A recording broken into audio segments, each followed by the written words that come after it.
상위와 최상위를 가르는 한 끗 차이. GSM 유줌입니다. 자, 시작합시다. 화이팅! 오늘의 주제는 뭐라고? 상위와 최상위를 가르는 그 한 끗 차이. 그게 과연 무엇일까? 그리고 그것이 어떻게 가능한가에 대해서 오늘 시작을 한번 해보겠습니다. 자, 보입니까? 주제별 수업. 이 안에 핵심, 키워드가 들어가 있습니다. 주제별 수업이 여러분한테 상위와 최상위를 가르는 그 한 끗 차이를 주어질 것입니다. 자, 이제 반말로 갑시다. 자, 봅시다. 그러면 주제별 수업이 무엇인가를 한번 보면 최종 목적지를 향해서 뛰겠다라는 거야. 현장에서 너희들을 보면 어떤 생각을 하냐면 목적 의식 없이 그냥 무조건 뛰거든. 비교하라 그럼 비교해. 비판하라 그럼 비판해. 그래서 견해 밝혀라 무슨 견해인지도 모르고 그냥 막 밝히고 있거든. 그래서 요즘 추세가 바뀌고 있다라는 거지. 뭐라고? 그렇지. 무엇에 대해서 왜 논의하는가에 대한 명확한 목적 의식을 갖고 가라라고 대학이 지금 바뀌고 있어. 무조건 너희들이 그냥 비교하고 비판하는 것이 아니라 네가 왜 대체 비교해야 되고 왜 대체 비판을 해야 되는지에 대한 명확한 문제의식을 가지고 가라 라고 하는 최종 목적지. 그것을 배우는 게 뭐다? 주제별 수업이다. 그러면 어떻게 가능한가를 밝혀보겠습니다. 어떻게? 선생님은 너희들한테 그래서 고민을 했어. 주제별 수업을 너희들이 어떻게 해야 또 좀 더 정확하고 명쾌하고 너희들이 이해하기 쉬울까라고 고민을 해보니 이 지점에서 차이가 있는데 뭐냐면 상위와 최상위의 차이가 뭐냐면 최상위는 뭘 주지 않는다? 힌트를 주지 않아. 상위는 그래도 너희들이 갈 수 있는 어떤 지침서들을 계속 주고 있거든. 그래서 같은 주제 하에 두 학교를 비교하면서 이 학교와 이 학교의 차이가 뭐고 그래서 이렇게 힌트를 주지 않았을 때 내가 그것을 등에 업고 가야 되겠구나 라고 하는 것을 너희들이 스스로 깨우치라는 거야. 근데 분명히 뭐를 가져가야 된다? 요즘 추세로 교과 과정이야. 좀 이따 연대와 고대를 얘기를 해주겠는데 둘 다 뭘 표명하지? 또는 연고대뿐만 아니라 모든 대학이 교과 과정에 대해서 굉장히 중시 여긴다고. 그랬을 때 과연 그렇지 논술 문제에서 교과 과정을 어떻게 스며들게 하고 있는가를 비교해주면 이거는 지금 도덕 교과서에서 역사 교과서에서 나오는 내용인데 이걸 이렇게 버무려서 이 주제를 향해서 가라는구나 라는 것을 파악할 수 있게 됩니다. 다시 정리해 볼까? 그렇지. 상위와 최상위를 가르는 그 한 끗 차이를 주제별 수업으로 가능하게 만들 거라는 거야. 주제별 수업이 뭐다? 어떤 주제에 대해서 논의점이 무엇인가를 정확하게 알게 하는 힘을 키우게 하겠다. 어떻게? 그렇지. 두 학교 간의 비교를 통해서 교과 과정을 스며들게 하면서. 자, 출발을 한번 해봅시다. 대학을 먼저 파악해야 되지. 왜? 왜 대학을 파악해야 돼? 우리가 가야 할 그곳이 대학이고 대학이 원하는 것을 줘야 하기 때문이야. 그리고 선생님이 거의 10년 동안 너희들의 논술을 지도하면서 연구하면서 뭘 느꼈냐면 대학은 정말 많은 변화를 추구하면서까지도 인재를 뽑고 싶어 한다는 거야. 그래서 고대가 왜 올해 문제를 변화했는지 어떤 인재를 뽑고 싶어 하는지를 확인하면 그럼 나도 그 인재가 되기 위해서 어떤 식으로 움직여야 되지? 라고 하는 방향성을 스스로 인지하게 될 거라는 거야. 그래서 선생님 뭐부터? 대학부터 선생님 서울대는 논술 안 보잖아요. 그렇지. 보지는 않지만 어떤 논술의 토대를 만든 학교가 서울대의 김영정 교수님이고 그분의 어떤 밑바탕 위에서 많은 대학들이 문제를 만들고 있어. 물론 김영정 교수는 모두 만들었지 교수님은 그렇지 수능도 만든 분이기 때문에 그 기반을 철저하게 우리가 이해하면 많은 도움이 될 거라는 거야. 여기서 서울대에서는 뭐를 했냐면 분석, 논증, 창의 다 알고 있을 거야. 독해, 분석력, 그렇지? 나의 주장을 뒷받침하고 연결할 수 있는 어떤 논증, 문제 해결력, 창의 이렇게 나오고 있다고. 연대를 갑시다. 요즘 너희들이 정말 좋아하는 학교가 어디지? 연대지. 연대의 변화 추이를 한번 볼까? 2006년에 발표된 자료에서 보면 뭐라고 했냐면 너희들의 기본 소양을 테스트하겠다라고 얘기를 했어. 그동안 19년 동안 읽어온 독서와 예술적 감각과 너희들의 체험을 총망라 한번 해보겠다라고 얘기를 했지. 그러면 너희들이 당연히 이런 기본 소양을 쌓기 위해 노력할 것이다 라고 보신 거야. 그런데 2008년 이후 뭐를 갖고 오라고 계속 요구를 했지? 교과 과목이야. 그러면 과연 이것을 포기했는가? 아니면 이것을 그대로 갖고 가고 있는가를 너희들이 점검할 필요가 있지. 2015 모의에서, 즉 작년에서 모의에서 뭐라고 발표했냐면 우리 학교는 다면사고를 테스트하겠다. 그러기 위해서 잘 봐. 고등학교 교과과정 중에서 습득한 다양한 주제와 개념들을 종합적으로 이해하는 학생이라면 그렇다면 너희들은 충분히 답할 수 있을 것이다 라고 얘기했어. 그러면 제시문 안에 그 개념이나 주제를 주겠다라는 거야? 아니면 알고 있다는 전제야? 그렇지. 알고 있을 거야. 그것이 결국 뭐야? 기본 소양이야. 이런 뜻이야. 즉 19년 동안 교과서, 독서를 통해서 흡수된 나의 어떤 소양을 풀어낼 수 있게 해주겠다. 그런데 뭐는 난이도를 낮추겠다. 제시문의 난이도는 낮춰서 누구나 읽게 하되 논의하는 힘을 테스트하겠다라는 거야.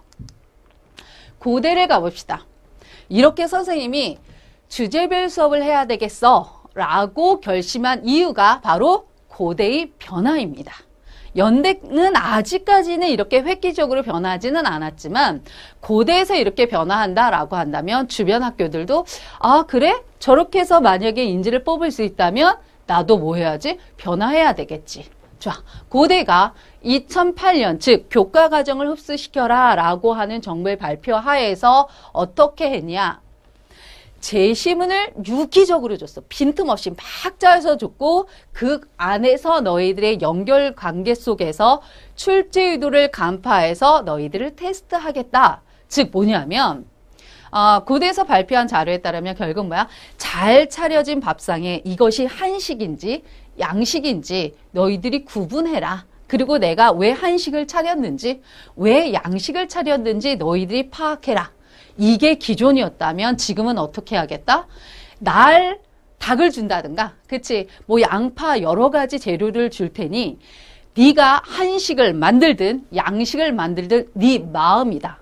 단 그렇게 만든 이유만 정확하게 설명해라.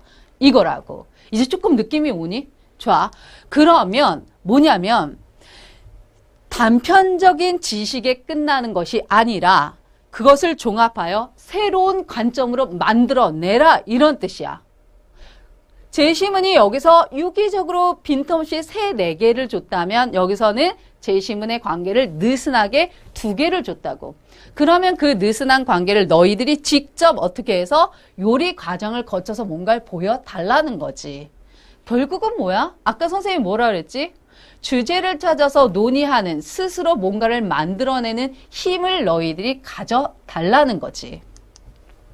그렇다면 요즘 추세의 연대와 고대만 정리를 한다면 연대는 뭐야? 하나의 주제에 대해서 다양한 텍스트들을 주고 역사든 심리든 철학이든 경영, 경제든 다양한 어떤 영역의 제시문들을 통해서 그 주제에 대해서 논의를 깊이 있게 해달라는 거겠지. 단 교과 과정을 너희들이 이해했다는 전제야. 그렇지? 요 상태에서 고대는 아까 얘기한 단편적인 지식에 끝나는 것이 아니라 어떻게 했다? 새로운 관점을 투영해 달라는 거지. 공통점이 뭘까? 그치? 주제별 수업을 통해서 그럼 너희들이 가져가야 될 것이 과연 무엇이냐? 대학이 이렇게 발표했으니 우리는 어떻게 해야 돼? 그것을 향해서 달리고 그것을 줘야 되는 거야. 그것을 주지 못한 학생은 합격할 가능성이 어떻게 되는 거지? 없어지는 거잖아. 그러면 선생님하고 끊임없이 해야 될 것이 과연 무엇이냐? 그렇지. 주제에 대해서 문제가 여기서 발생해. 주제도 못 찾거든, 우리는. 현장에서 수능 112를 찍는 학생들을 선생님이 가르치긴 해. 하지만 그 학생들도 뭐야? 이런 트레이닝을 거치지 않다 보니까 정말 말하고자 하는 주제도 못 찾을 뿐만 아니라 당연히 그런 뭐야? 논의점을 찾기도 굉장히 어려워지는 거야. 그래서 선생님이 이 수업을 통해서 너희들 스스로 주제를 찾고 과연 논의해야 될 이유가 무엇인지를 계속해서 연습을 시키겠다라는 거지. 이해했습니까? 자, 주제에 대해서 스스로 생각하고 논의할 수 있는 능력을 너희들한테 길러주겠다. 그것이 무엇이다? 주제별 수업이다. 접근 방식은 어떻게 해야 되나요? 이게 기존 방식이었지. 그리고 선생님이 아직은 최상위는 아니고 상위나 중상위 학교에서도 여전히 이 방식은 쓰고 있어. 왜? 이것도 아직 못하거든, 너희들이. 주제가 뭔지, 제시문간의 관계가 뭔지, 문제의식이 뭔지, 출제의도가 뭔지도 모르고 그냥 유형별 학습에만 몸이 익혀서 그냥 단순하게 요약, 그냥 단순하게 비판, 견해 이렇게 밝히고 있다고. 그래서 중상위 학교에서는 여전히 선생님은 이거를 연습시키고 있어. 주제가 뭐야? 제시문간의 관계가 뭐니? 아까 고대가 뭐라 그랬어? 어떤 주제 하에서 유기적으로 제시문을 3-4개 줄 테니 네가 문제식을 찾아서 출제도 밝혀서 써라. 이게 기존 고대의 문제였고 지금은 중하위권 학교에서도 여전히 이 방식을 선생님 수업을 진행하고 있어. 하지만 변화에 맞춰서 우리는 어떻게 해야 돼? 그치, 대학이 바뀌면 어떻게 해야 돼? 우리도 변화해야 되지. 대학에서 어떤 테스트하는 항목이 달라졌다는데 우리는 가만히 있을 수는 없잖아. 그렇다면 어떻게 준비할 것인가에 대해서 주제와 제시문의 관계는 비슷한데 이 부분에 대해서 선생님은 트레이닝을 많이 시킬 거야. 너 스스로 관점화 해봐.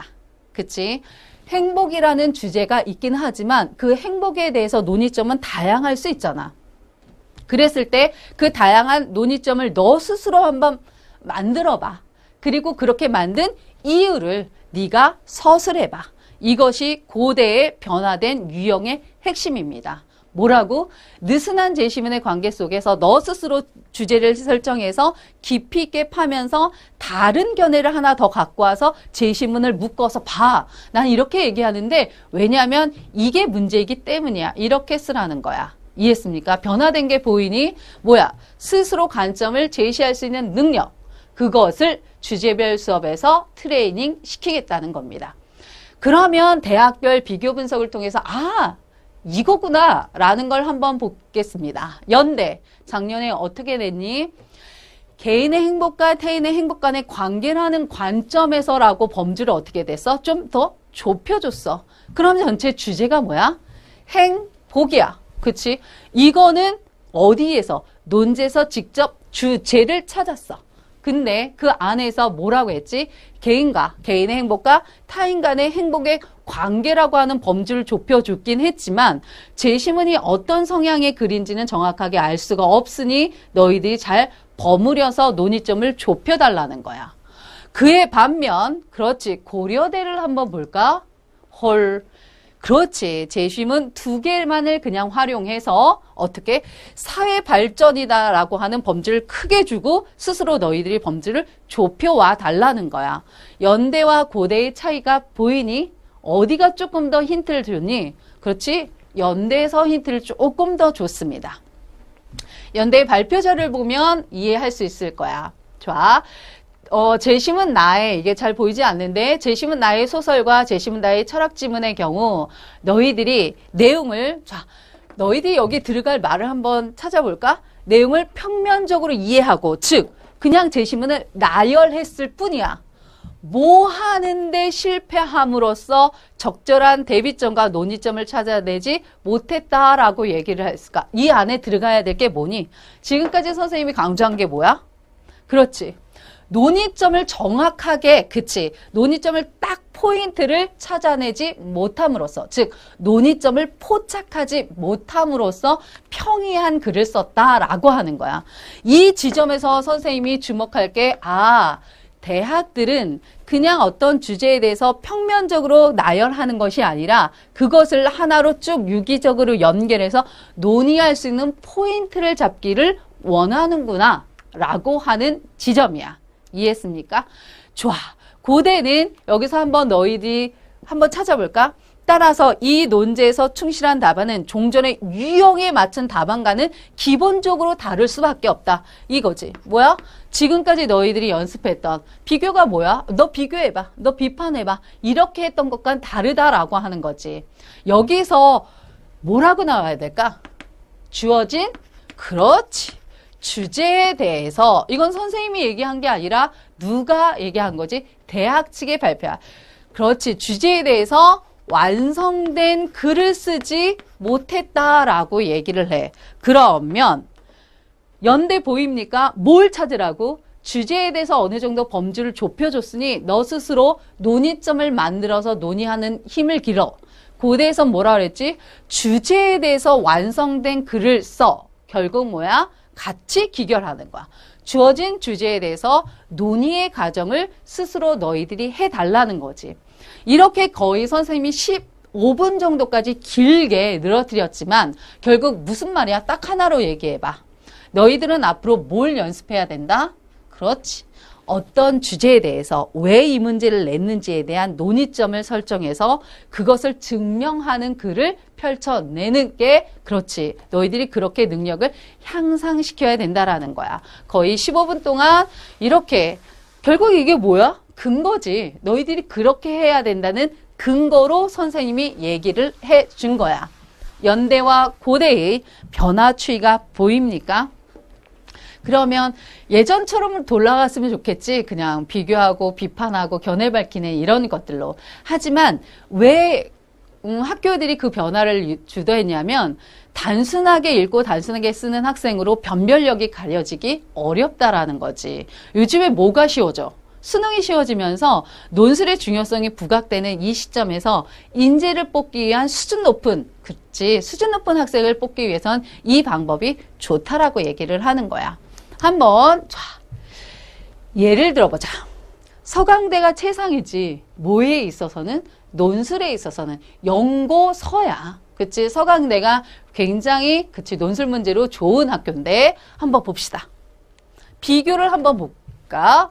뭐와 비교할 거냐면 잠깐만 보면 건대와 비교를 통해서 대학이 요구하는 것이 무엇인가를 파악해 내시기 바랍니다. 다시 서강대 볼까? 의사소통에 관한 글이래. 그러면 재심은 가나다가 뭘로? 의사소통으로 기결되겠지. 근데 더 이상 주지 않았어. 나머지에 대해서 그냥 너가 한번 견해를 하나를 선택해서 하나를 씹어라. 결국 네 견해를 밝혀라. 이런 건데 여기서 주목해야 될 것은 그냥 범주를 너무나 넓게 줬어. 의사소통이야. 그런데 한번 볼까? 재심은 가에서는 뭐야? 아무 말 하지 않았음에도 불구하고 누군가 그것을 알았다. 이렇게 얘기를 했어. 그런데 재심은 나를 보면 도구인데, 그치? 잡고 나면 잊어버리고, 도구인데 잡고 나면 잊어버린대. 여기서 드디어 나왔네.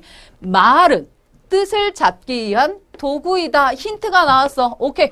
재심은 가에서도 뭐가 나왔지? 말씀, 말. 근데 여기서 말하지 않아도 누군가 한 명이 알아들었고 재심은 나에서는 말은 뜻을 잡기 위한 도구이니 말을 하고 나면 잊어버려라 이렇게 얘기했어. 재심은 다에서 어때? 더 힌트를 줬어. 말, 언어야. 오케이. 그러면 너희들은 어떤 단어를 먼저 선택해야 되겠지? 언어야. 오케이. 언어와 뭔가 절대 의존을 전제로 해. 그래서 뒤에 보면 어떻게 되니? 언어가 사물이나 사고까지 재구성할 수 있다라고 딱 하는 포인트에서 어때? 언어의 뭐야? 언어의 역할 이렇게 너희들이 조금 더 찾아낼 수 있을 거고 그런데 여기서 말은 뜻을 잡기 위한 도구다. 그렇지. 사물이나 사고를 재구성할 수 있다. 말 없이도 된다. 여러 가지 의견이 있었을 때 단순하게 의사소통으로 줬을 때 너희들은 어떻게 범주를 좁힐 수 있다라는 거야. 이거는 어느 파트지? 언어 파트야. 그런데 단순한 언어에 대해서 얘기했을까? 단순하게 언어만 얘기했을까? 언어가 뭐까지 재구성할 수 있대? 사물이라 사고까지 재구성할 수 있대. 좋아. 그러면 이건 언어와 인식의 관계라고 하는 것을 너희들이 스스로 찾아낼 수 있어야 되고 그러면 왜 이거는 잊어버릴 수 있어야 되고 얘는 왜 절대 의존하는가 라고 하는 포인트에서 뭐야? 언어의 절대성과 뭐 상대성에 대해서 얘기를 한번 해보자라고 하는 것까지 너희들이 찾아내야 된다라는 거야. 그러면 그렇지? 논술에 있어서 건대는 상위권에 해당하거든. 논술에 있어서 건대는 어떻게 줬는지 한번 볼까? 오히려 여기는 더 의사소통과 같은 범주도 주지도 않았어. 그런데 힌트를 어디서 줬지? 제시문에서 줬어. 언어의 부재가 곧 사고의 부재다. 언어가 우리의 사고를 철저하게 지배하는 것은 아니다. 이런 식으로 제시문에서 힌트를 직접적으로 주고 있어. 물론 현장에선 이 힌트도 찾아내지 못해서 막 버벅거리는 게 우리의 현실이긴 하지만 한번 들으면 아 바로 제시문 안에서 힌트를 주네. 뭐와 뭐의 관계나 언어와 사고의 관계구나 라고 했어. 그 다음에 철저하게 지배한다. 뭐 그래서 뭐 항상 그런 것은 아니다. 오케이, 결국은 뭐야? 언어가 절대적 역할을 하는가 상대적 역할을 하느냐에 대한 차이를 극명하게 보이는 겁니다. 요 시점에서 다시 한번 그러면 이렇게 많은 힌트들을 주는 이것들과 서강대를 비교해 보면 서강대 같은 경우는 어떠한 것도 정확하게 주지 않았어. 물론 어디에 제시문 다의 힌트를 주긴 했지만 건대의 이런 직접적인 힌트와는 같다 다르다? 다르다. 그래서 선생님은 너희들의 수업을 어떻게 이끌어낼 것이냐면 상위와 최상위의 비교를 통해서 뭐부터 푸는 게 좋냐면 선생님은 중상 정도를 풀어서 이런 의도였구나 라고 하고 어려운 문제를 다시 접한 다음에 이 안에는 이런 뜻이 담겨져 있구나 이렇게 비교하다 보면 어느 순간 너희들 스스로 뭘 찾을 힘을 갖게 될 것이다. 논의점을 찾게 될 힘을 갖게 될 것이라는 거야. 하나 더 비교를 할까? 한양대. 그렇지. 최저가 없어진 한양대의 문제야. 여기를 보면 제시문에 뭘 줬지? 합격은 성공의 어머니야. 10분 더 공부하면 배우자가 바뀐대. 이런 식으로 급분을 주고 너희들한테 문제의식을 줬어. 그랬을 때 너희들이 굉장히 당황할 수 있는데 한번 볼까? 가톨릭대에서는 어떻게 너희들한테 직접적인 힌트를 주냐면 우리는 종족의 우상이라든가 아니면 즉 인간 중심으로 사고한다든가 또 하나는 동글의 우상이다 라고 해서 그가 받은 교육에 의해서 뭔가 사고가 그렇지 좁혀질 수 있다 라고 해서 이거는 뭐에 대해서 나온가? 인간의 그렇지 인식 파트인데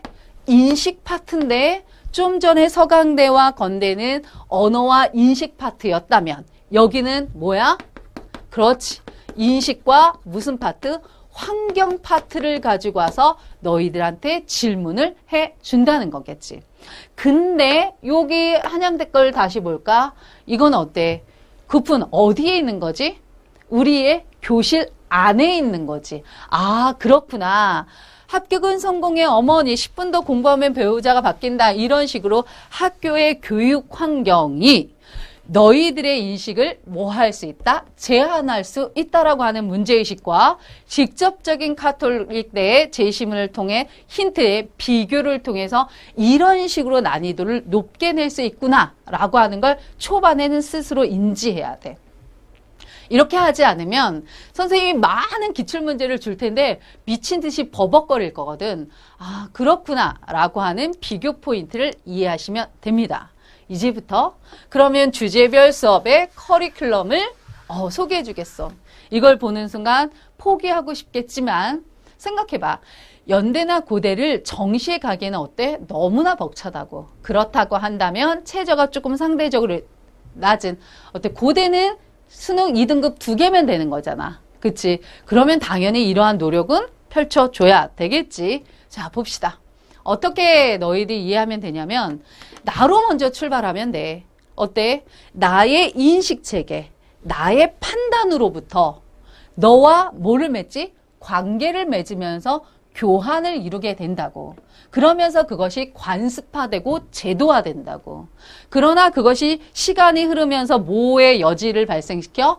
반성의 여지를 발생시키고 즉 과거에 대한 반성과 앞으로 나 자신 현재와 미래를 통한 성찰로 이어진다고. 한번 순서를 한번 확인해 볼까? 판단이야. 나 쟤 싫어. 나 쟤 좋아. 그러면 안 되지. 그건 옳은 일이 아니야. 이런 식으로 판단을 하면서 누군가와 관계를 맺기 시작하는 거야. 이게 민족일 수도 있고 사회일 수도 있고 국가일 수도 있겠지. 좋아. 그러면서 경제적인 교환을 거치게 되면서 그것이 그렇지 관습화되기도 하고 제도화되기도 하면서 그동안 있어진 어떤 기술이라든가 매체라든가 이런 거에 대해서 뭐해? 반성하게 되지. 그리고 나 자신에 대해서 다시 뭐해? 성찰하게 되는 거라고. 전주에 한번 풀었던 그 문제 기억나니? 휴머노이드? 어때? 휴머노이드에서 너희들한테 그럼 한번 맞춰볼까? 이렇게 나왔어. 재심은 가를 요약하고 재심은 나를 비판해서 가와 다를 통해서 미래 사회에 새롭게 설정될 인간의 정체성과 인간과 기계의 관계. 현장에서 너희들의 글을 보니까 그냥 뭐에 대해서 미친 듯이 썼게. 인간과 기계의 관계에 대해서 미친 듯이 썼다고. 그런데 그 안에 스며든 걸 너희들이 파악을 해야 되는 거야. 데카르트를 왜 비판하라고 했을까? 인간이 우월하다. 왜? 이성적 존재이기 때문이다.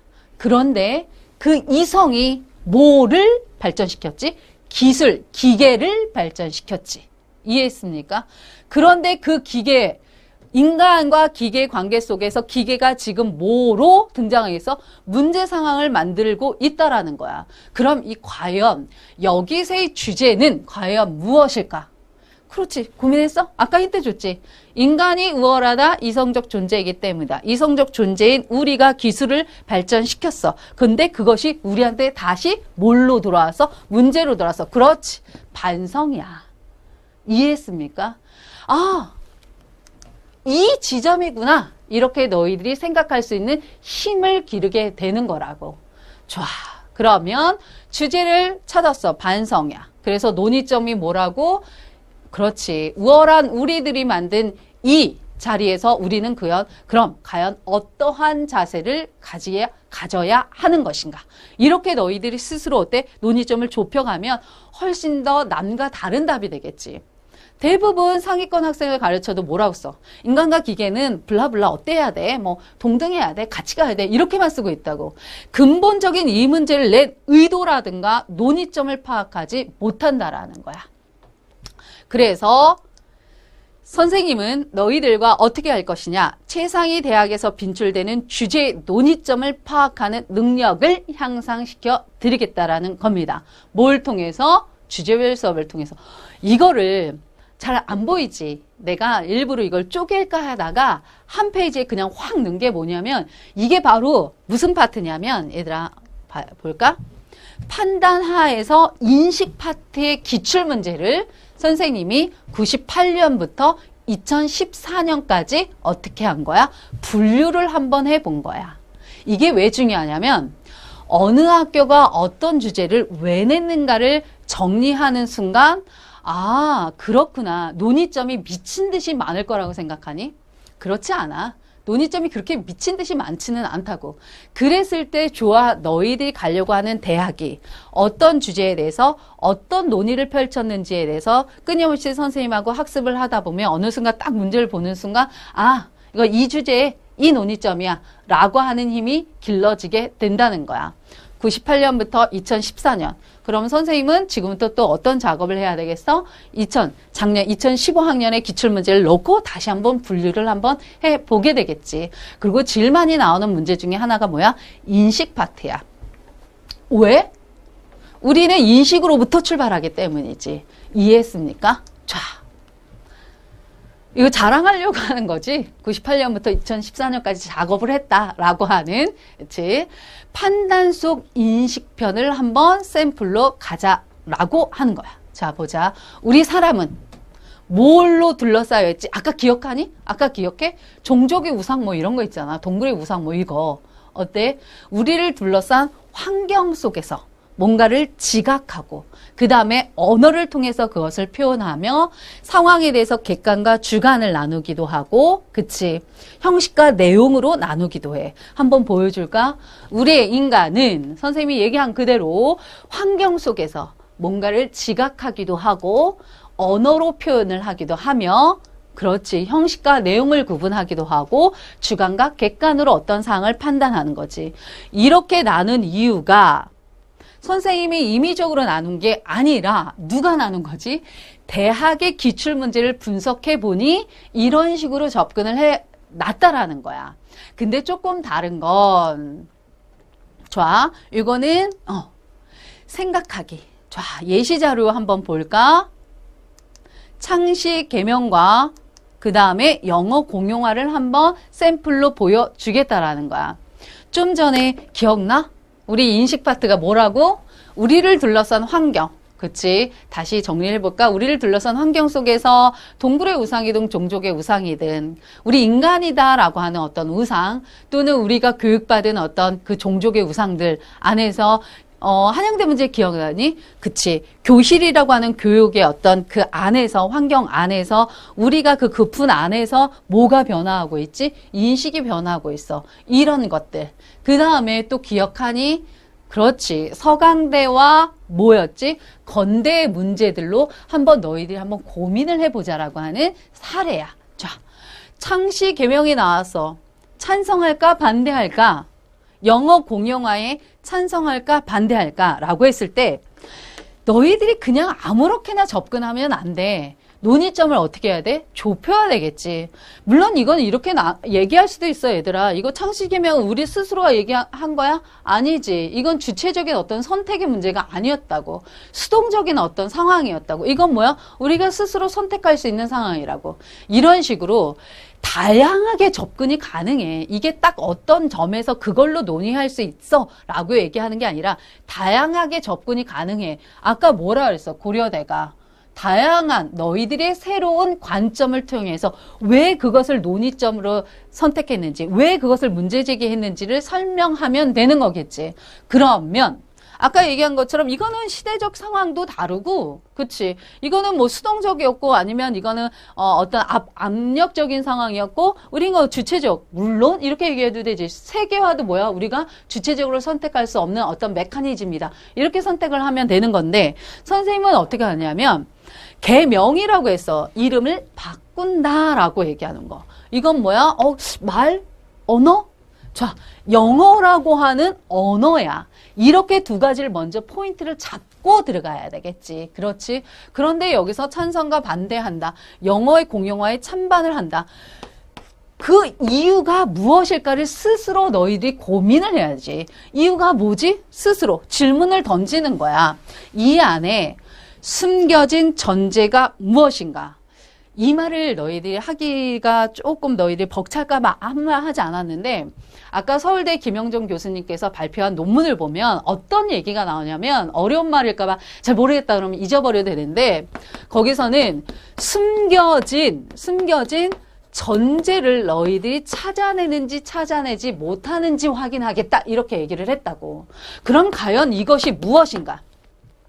우리는 다시 한번 주목해야 될 게, 우리는 어디를 가기 위해서 지금 이 수업을 듣는 거야? 최상이야. 연고서, 그치? 또는 한양대 성대까지. 왜냐면 선생님이 너희들 그 대부분 몇 개를 쓰지? 6개를 쓸 때 연고서 성한 이렇게 가잖아. 그랬을 때 선생님의 수업은 어디에 조금 더 포인트를 잡게 되냐면, 연대, 고대, 서강대. 왜? 논술에 있어서 난이도가 높기 때문이야. 그랬을 때 어려운 말 싫어요 이렇게 하면 어때? 거부하면 안 된다고. 그러면 처음에 그 논문에서 숨겨진 전제와 선생님이 얘기하고자 하는 이 논의점은 과연 관련이 없을까까지도 가야 된다고. 그럼 여기서 어때? 뭔가를 우리한테 직접 줬니? 아니지. 이 개명, 창시 개명, 이름을 바꾼다라든가 우리의 언어가 없어진 거에 대해서 왜 그렇게 왜 그렇게 반대했는가야. 영어 공용화를 왜 찬성하고 왜 반대하는 거야. 뭐를 바라보는 관점이 다르기 때문이지. 그렇지. 언어를 바라보는 관점이 다르기 때문이다 라고 하는 것까지 끌어내려 와야 돼. 그러면 여기서 끝나면 안 되지. 아까 얘기한 것처럼 언어가 어디에 영향을 미치기 때문이지? 그렇지. 언어가 인식에도 영향을 미치기 때문이다 라고 하는 거겠지. 그러면 언어를 상대적으로 바라본다와 절대적으로 바라본다에 따라서 찬반은 완전히 달라지겠지. 언어는요, 인식에 절대적인 영향을 미쳐요. 그러니 영어를 공용화할 경우 우리만의 정체성이 혼란이 있게 되겠죠. 라고 하면 뭐를 선택하겠어? 반대겠지. 그리고 서강대 재심은 나에서 뭐라 했어? 뭘 잡고 나면 버려라. 그건 도구일 뿐이다. 이해했습니까? 그렇듯 어떠한 상대성을 주장하면 영어 공용화에는 어떻게 되겠어? 찬성하겠지. 같은 맥락이다라고. 이해했습니까? 그래서 이 두 가지가 사실 언어와 인식 파트만으로 구성되지는 않을 수 있어. 너희들이 얘기한 것처럼 어떤 시대적인 배경 등 너희들이 논의점을 정확하게 잡아내면 되고 그렇게 잡은 이유만 제대로 설명하면 됩니다. 이해했습니까? 즉 숨겨진 전제차저 뭐 이런 식으로 얘기를 할 때 그러면 이 안에서의 논의점 왜 이게 논의가 되지? 라고 하는 것을 자꾸 찾다 보면 숨겨진 전제를 찾을 수 있다라는 거야. 자, 하위 주제별 분류. 아까 얘기한 것처럼 환경 안에서 지각하고 언어, 형식과 내용, 주관과 객관이다라고 하는데 순서를 조금 바꿀 수 있습니다. 제일 먼저는 뭐냐면 언어와 인식 파트야. 왜요?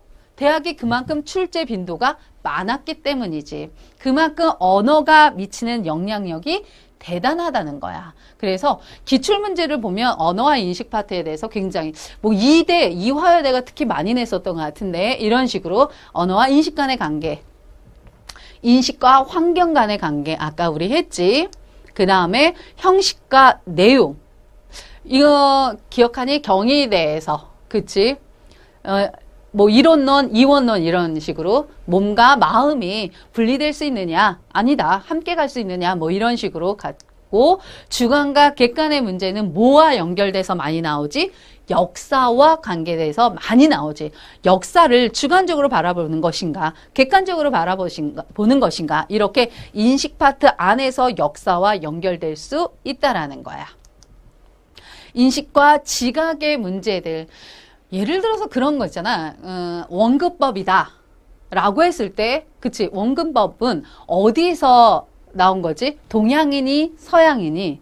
서양이지. 그러면 진경산수화, 이거는 우리지. 그랬을 때 보는 뭐가 달라져? 똑같이 우리가 눈으로 보는데도 불구하고 서양 같은 경우 원근법으로 어떤 사물을, 그치? 뭐, 산수화도 똑같이 원근법으로 바라보는데 우리 동양의 사상은 어때? 전면으로 두루두루. 그러니 그려지는 방식이라든가 이런 게 다 다르지. 그러니까 그 안에서 지각이 먼저냐 인식이 먼저냐 이런 식으로 문제를 내기도 한다라는 거겠지. 이런 식으로 선생님과 이런 주제 분류를 하에서 이 학교는 이런 식으로 냈던 거고 논의점은 뭐였어? 라고 하면서 비교 능력을 기르게 되다 보면 어떤 문제를 딱 봉착했을 때 아 이거는 사회니까 관계 속에서 논의점이 이거구나. 이런 식으로 연습이 되게 된다라는 거겠지. 좋아. 마지막으로 다시 한번 볼까? 서강대. 아까 처음에 했던 문제들이지. 그래서, 도구구. 그러니까, 그치. 뜻을 잡고 나면 말은 잊어버리는데 개소리 하지 마라. 언어는 절대적이기 때문에 언어가 사물이나 사고를 재구성한다. 오케이. 인식편이구나. 인식 안에서 뭐다? 언어구나. 언어 안에서 언어와 인식의 관계구나. 숨겨진 전제는 무엇이다? 언어를 바라보는 관점의 차이구나. 이렇게 세부적으로 범주를 좁혀가면서 논의점을 정확하게 찍어 달라는 겁니다. 그에 반면 그치? 자, 정리를 한번 해보면 아까 얘기한 것처럼 창시 개명이다. 찬성이냐 반대냐 단순하게 얘기하자고 하는 것이 아니라 영어 공용화 찬성이냐 반대냐 안에서 너희들이 잡아야 될 것은 인식편 안에서 언어와 인식의 관계이며 언어의 절대성과 상대성에 대해서 논의하라는구나.